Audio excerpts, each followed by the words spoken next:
Okay, here comes the Lord of Lies. So we press Soul Rift, Teleport, D. And Sayonara. 3, 4, 5 trillion damage with a Necromancer, man. Bro, this power is insane. Hey everybody, it's Rob here. We got some pretty cool boss powers here for the Necromancer, namely Belial's Beams here. And this one can do up to 5 trillion damage, because we can scale it with our multiplicative double, triple dipping wither node here on the Necromancer, because Necromancer is like the only class that can scale shadow damage over time, which is now called corruption damage, allowing for some pretty insane hits. You can see me here on the target dummies hitting for 5 trillion, but you don't have to worry about any of that, because all you literally need to do is activate your potion, and it's already gonna kill the boss. So you don't have to do any of that shenanigans. You basically just spawn the boss, and you can press some buttons if you like, but you don't really have to. Like all you need to do is you just press your potion, and it's already enough to completely one-shot the boss. Like I didn't even press any of my skills. All you do is you kill Belial here with his own weapons. you basically just press potion and kill him with his own power. That's how strong his eye beam is. So this is a T4. This is the hardest boss in the game at the moment. And all you do is you drink one potion, and you kill it. So I'm going to show you the setup here. And obviously, like, this is hitting for a couple 100 billion. And if you scale it fully, like you press all the multipliers, you keep your Starless Sky up, you know, like you do all the shenanigans, then it's going to hit for like trillions and trillions. And the setup is very simple. So obviously we use the Belial's Beam. This one also gives you 75% crazy amount of damage reduction.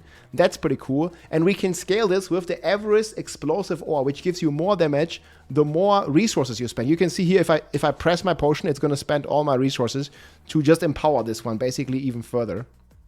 So with that, we get massively more damage, actually 3.4%. And you can have like, let's say you have like 200 essence.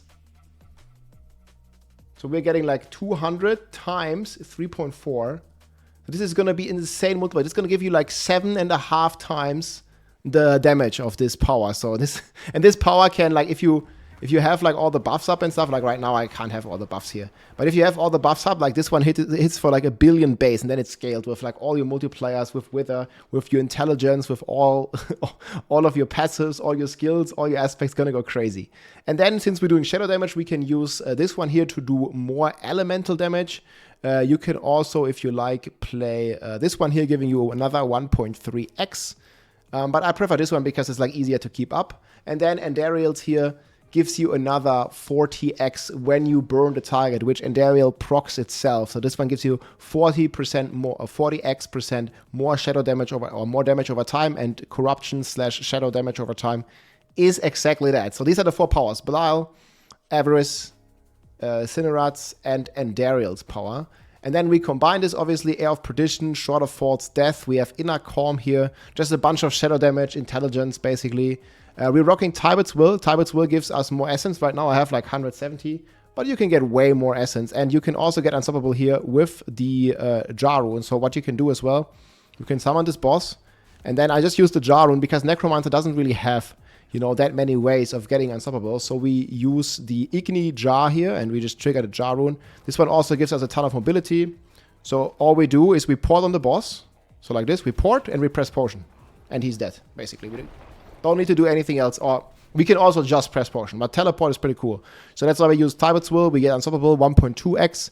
And then we also get all this additional essence, basically. So we can open this chest. For some reason, they added like a 30-second timer, so we just have to wait. Oh, here, there's another Tybet's Will. That's what I'm farming right now. Oh, okay, it's not a Tybet's Will, but it's close. This one is not really that useful. Then we have Perma Curse, just so we don't have Curse on the bar, because we get more damage the more shadow skills we have on the bar. So we don't want the curse. We just auto curse here with our aura here. That's why I use the cursed aura and some extra size here. Then we have Aspect of the Damned. So ideally you want a 200x. I just have a size because I didn't have anything else. And also the tempers here are very bad. In general, this is a pretty scuffed build. I think when you min max, you're going to be hitting for 10 trillion. Like this one is, you know, like 5 trillion like on the target dummies.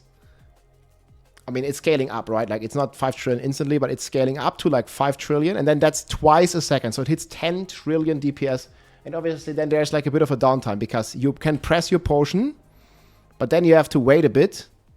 You see, until it's up again. So there's like a short downtime. So this is how it looks.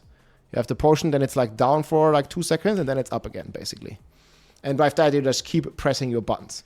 So yeah. Then we rock an amulet here. Like this one is not ideal. I have Gloom. You would also want Terror here, so no cooldown reduction. And obviously GAs. I don't have any GAs here. Ultimate cooldown reduction is pretty important. Starless Sky, we can just keep it up with Blight. We get another 1.2x with Blight. Reap, you don't need to ever press. Soul Rift gives us more damage as well. And Corpse Explosion also gives us more damage when we consume corpses. And Tendrils here forms the Blood Orbs that give us multiplicative damage with our Paragon. And then we rock Bone Prism here, also giving us 1.15x. But you don't have to press any of that. It's way too strong for T4 already. And I think even if they take away 1-0, this power is still going to be strong to basically one-shot the T4 Belial hardest boss. Like, so we'll see what they're going to do with these powers. But as of now, this is pretty insane. And then we also have here Casting an Ultimate increases our damage even further and also gives us more ranks here to Soul Rift. Then we're rocking Book of the Dead here. We have Skeletal Warrior sacrificed here for 20x shadow damage. We have the Mages sacrificed here for 20x vulnerable damage. We make vulnerable with Corpse Tendrils. And we have Blood sacrificed here, the Golem for 20x alive. Then we're rocking Skill Tree, looks like this. So just 2 points. We want to max the Essence here. Blight with 20x multiplier. We have the Corpse Explosions here. And then just like a bunch of multipliers here. The Bone Prism, like all the damage, all the curse stuff. Toughness. Corpse Tendrils here. I like it with this. To get Blood Orbs. And then we have Soul Rift and Finality, Memo. Here all the sacrifice powers basically. And then last but not least, obviously Shadow Blight here, which gives us a crazy multiplier based on our corruption combined with the Blight here. When we get Shadow Blight, we get a big multiplier again. So that's pretty cool. I also have like very overkill stuff here. Like my res, my armor, everything is overkept.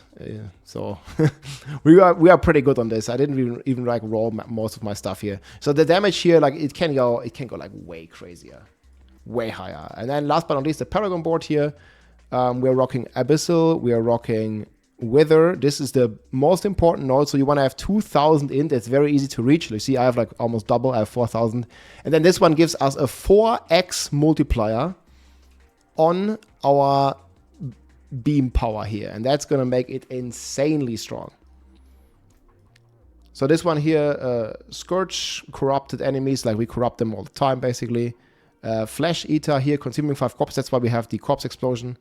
Then we're rocking Eliminator here, more multipliers. We're rocking Blood Baggins, and again the Corpse Tendril is generating this. You just need to pick them every now and then. You're gonna get an average like 1.2, 1.3x here. Then we have the Darkness Glyph here, increasing our shadow damage and shadow damage over time. And we have the Frailty here, last but not least, with Exploit.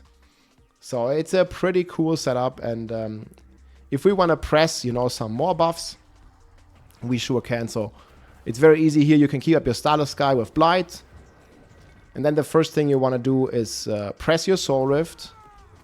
Obviously, I don't really have that many multipliers right now active. But boom, you see this is instantly one-shot. So keep up your Starless Sky with Blight. Then start pressing Soul Rift, Corpse Explosion, and Corpse Tendrils. Then finish with Bone Prism, and then basically press your potion. And then just keep Soul Rifting to keep up your Starless Sky. And if you want, you can also press Evade to get Unstoppable, to get a Tybert's Will buff. I mean, you don't have to have all the multipliers, but that's how I was reaching 5 trillion. And again, this is just a base number that I'm sure can be increased further and further and further. But we'll have to see what this boss power and if it's going to get changed or how much it's going to get changed. But if it's like anywhere in the ballpark of like divided by 10, it's still going to be an insane strong boss killing build. So I have the planner below here. And yeah, this is a very strong character. And Necromancer, like depending on the changes, might be S tier. Like, this is extremely strong, and it also does full AoE. Probably do some more testing here in some pits and some other runs, but this is mainly for boss killing, super easy. You kill Beliar on T1, you get the power, and then you just press your potion and you kill everything. That's it. Necromancer is definitely eating good, and this is one of the only builds, again, that can scale this corruption damage. So that's pretty cool. Hope you enjoyed, my friends, and I'll see you soon. GG. If you liked this video, make sure to subscribe, leave a like or a comment.